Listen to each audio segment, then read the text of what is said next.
Hi, everybody, and welcome back for another virtual tour of a HPD site. Today, we're in front of Rippon Lodge, or at least the post-1800 front of the house. See, the home has been lived in, or was lived in, from the 1700s all the way up to the 1990s. So there's a lot of families, there's a lot of changes that have been made to keep this house livable for people of their particular time period. So about 1800, this was the back end of the house. We would have been standing in the barnyard. We would have been surrounded by sheds, farm animals, the enslaved staff of the house. And this would not really have been the presentable end of the house. But starting in 1800, this was the greeting, the sort of formal entrance to the home. And in the 1920s, it was really elaborated upon with this nice colonnaded porch, the two rooms at the end, were a sunroom, breakfast area, and additional bedrooms. The house had become more of an entertaining place than it was an actual working farm. But we'll head inside and we'll talk a little bit more about that. So inside the house, roughly it's broken into two major eras for our interior furnishings. But right now, we've moved from the current front of the house to the old front of the house, where Richard Blackburn and his son Thomas and their families would have lived during the 1700s. The house's construction probably finished up about 1747. The builder, Richard Blackburn, was a contractor. That was his job. He built homes, he built churches, he did interior woodwork and furnishings, along with the 7 enslaved men that he trained that did most of the work, with him operating as the master carpenter, handling fine details, business arrangements, and of course taking home all the money. Richard was also prominent in the community. He was first-generation immigrant. He came from Rippon, England, in the northeast part, sort of central of England. Coming here from the Caribbean, made an intervening stop, and then became a wealthy landowner and businessman here in Virginia. Rippon was sort of the end goal, the sort of apex of his power. He built at the time, massive home here at Rippon and entertained, welcomed people here to sort of further his connections in the community. That passed on to his youngest son, Thomas. The two older boys died before their younger brother, so it ended up going all the way to the youngest child of Richard and his wife, Mary. Thomas follows kind of in his father's footsteps, but he's no longer a businessman. His father's left him enough money that this room was probably his office. Before that, his father had used it to run a contracting business. He, as a wealthy planter, as a wealthy plantation owner, did not involve himself much in day-to-day business. He had overseers and hired workers to manage the enslaved population while he made the big picture business deals, I guess you could say. He's also a local government official. He's a justice of the peace, sitting on the county court at different times. He's a militia officer. And he's also very active in other community affairs, especially as the revolution gears up.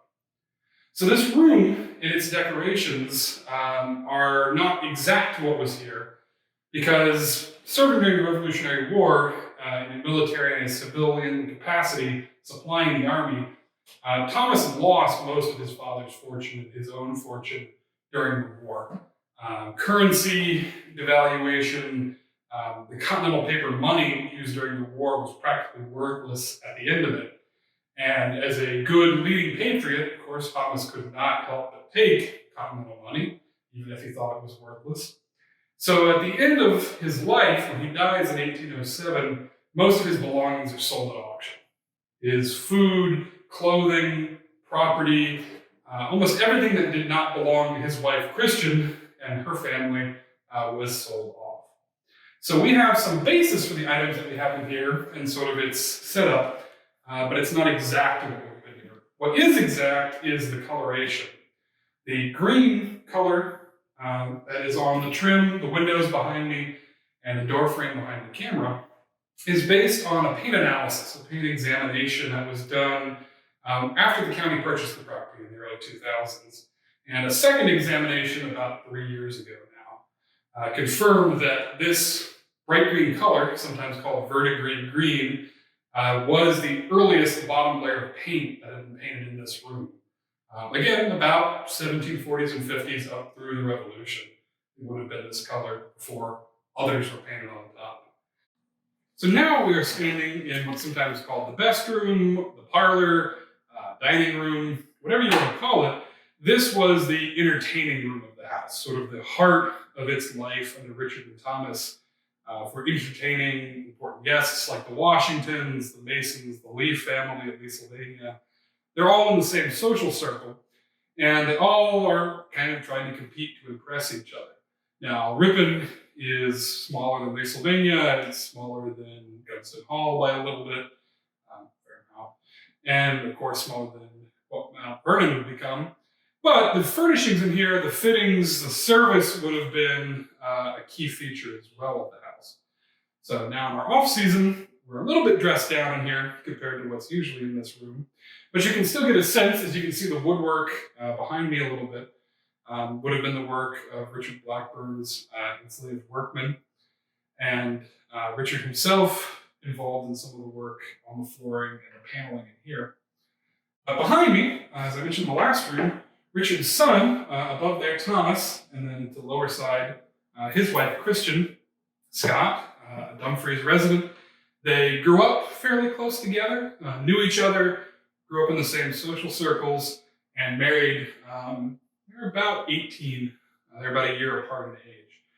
So together, they would eventually inherit this place from Richard and Mary, Thomas's parents, and also inherit further property in what's now Prince William Forest Park, near the intersection of 234 and Minnieville Road, that belonged to Christian's parents about the time of the Revolution. Richard, during the war, is initially appointed by the government of Virginia, Governor Patrick Henry, as a lieutenant colonel in the Virginia State Troops. There's kind of three tiers of the Continental Army. There's the militia, which are short-term volunteers. They're usually not trained terribly much from the community. Then there are state troops, Virginia, Pennsylvania, Maryland, Massachusetts, all at different times raise soldiers to protect their own particular state. Most of them end up serving in the main Continental Army under George Washington or under Nathaniel Greene. But Thomas is initially elected and appointed to the state troops as a lieutenant colonel of the 2nd Virginia State Line. That doesn't last very long. He's in the Virginia State Army for about 6 months, from December of 1776 to the early summer of 1777, before he leaves Williamsburg and leaves his troops to go home on leave, and by the time he returns, he's been replaced. There's some political backroom dealing that goes on involving his pre-war service in the General Assembly. He made some enemies, and they managed to get their candidate substituted for Colonel Blackburn. But he didn't stay home very long. Shortly after he's dismissed or resigns from the Virginia State Army, he goes to Pennsylvania. The army is fighting for its life. The country is fighting for its life around Philadelphia into the fall of 1777. The British Army is crushing down around what is then the nation's capital and the Continental Congress. And Richard goes as a volunteer, without pay, without any remuneration for rations, equipment, or anything like that, and serves as a volunteer aide, probably not on General Washington's staff, but either on General Muhlenberg or General Stevens's staff, who were two other Virginia generals. One way or the other, during the Battle of Germantown in the fall of 1777, Thomas is wounded in the thigh and is nearly killed. One of his friends, a local physician that's serving in the 2nd Virginia, not state line, but the regular 2nd Virginia, attends to him and transports him to Baltimore for greater medical care before he eventually returns home, probably in the early winter of 1778. That wound will not kill him, but it will affect him the rest of his life. There is now an ounce of lead stuck in his upper thigh. It causes issues walking, traveling, riding a horse, and potentially gives him a fever that nearly takes his eyesight.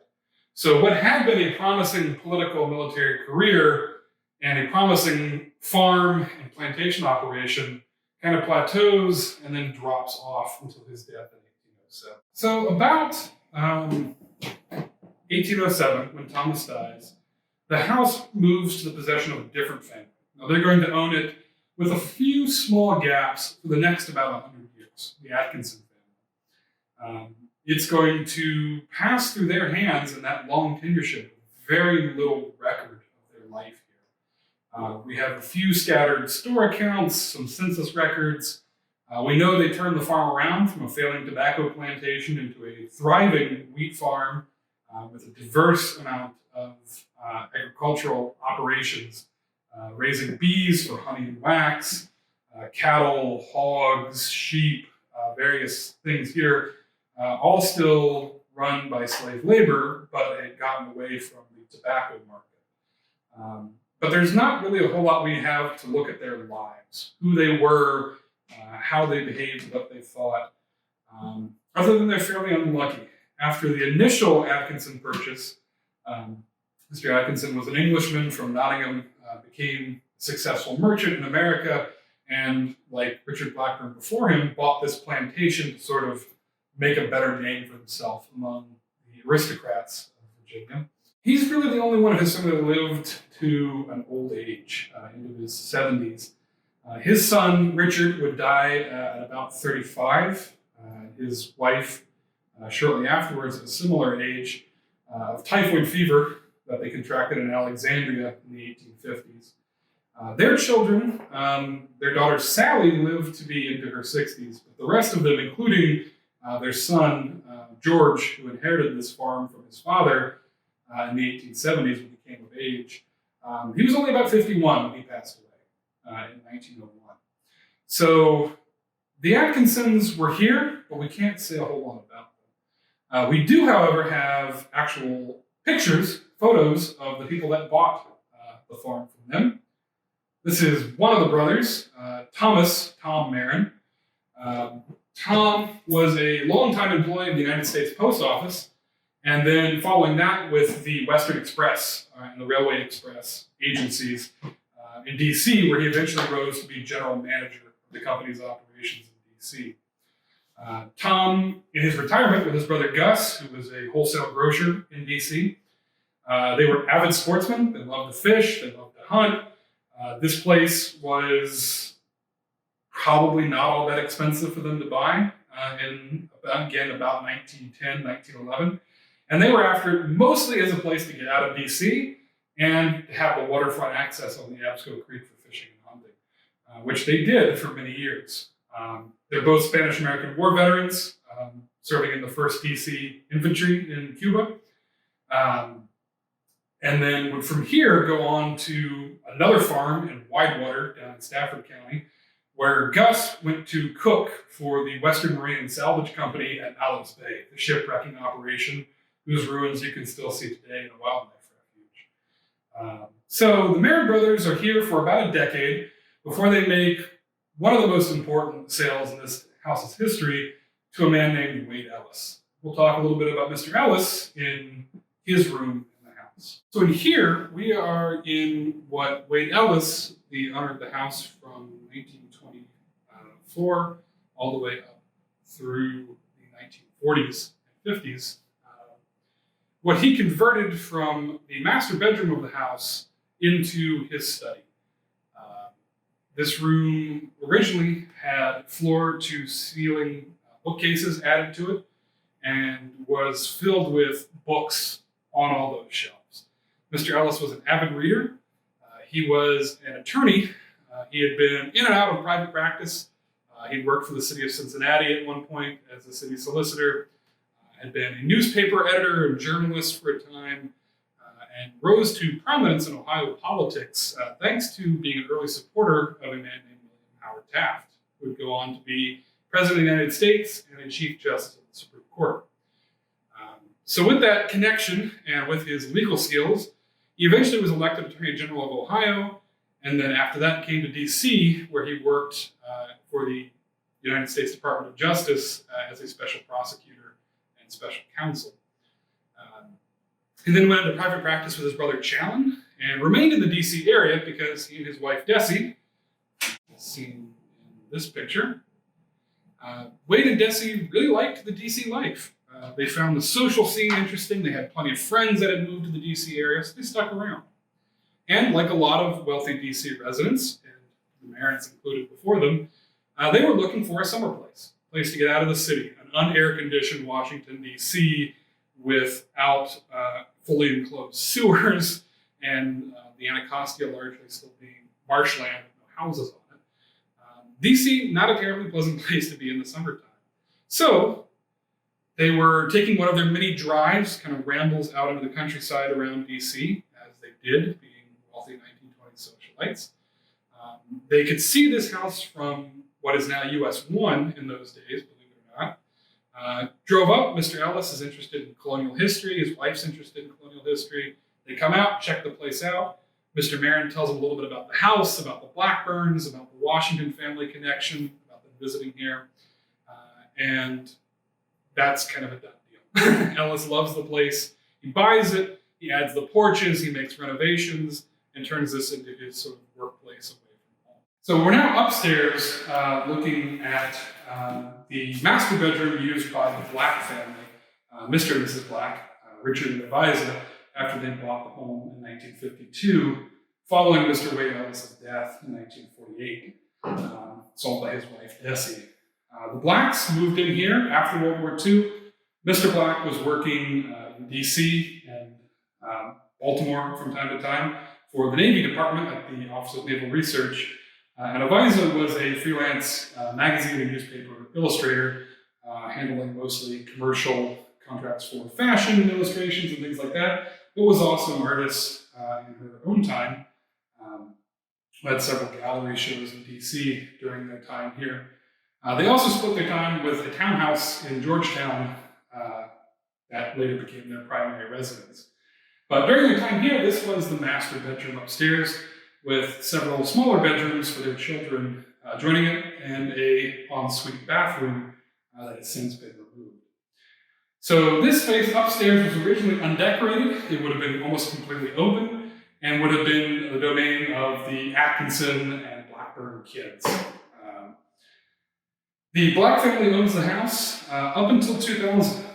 The Admiral dies in 1993, Eliza dies a few years later, and their daughter Debbie will sell the house to the county in 2000 for about $1.4 million. With that, the county would get 40 acres of property, the house, and the surrounding outbuildings, and most of the collection of items that the Black family and the Ellises had built up over the years, which included a number of artifacts about their life and about the lives of residents here before them.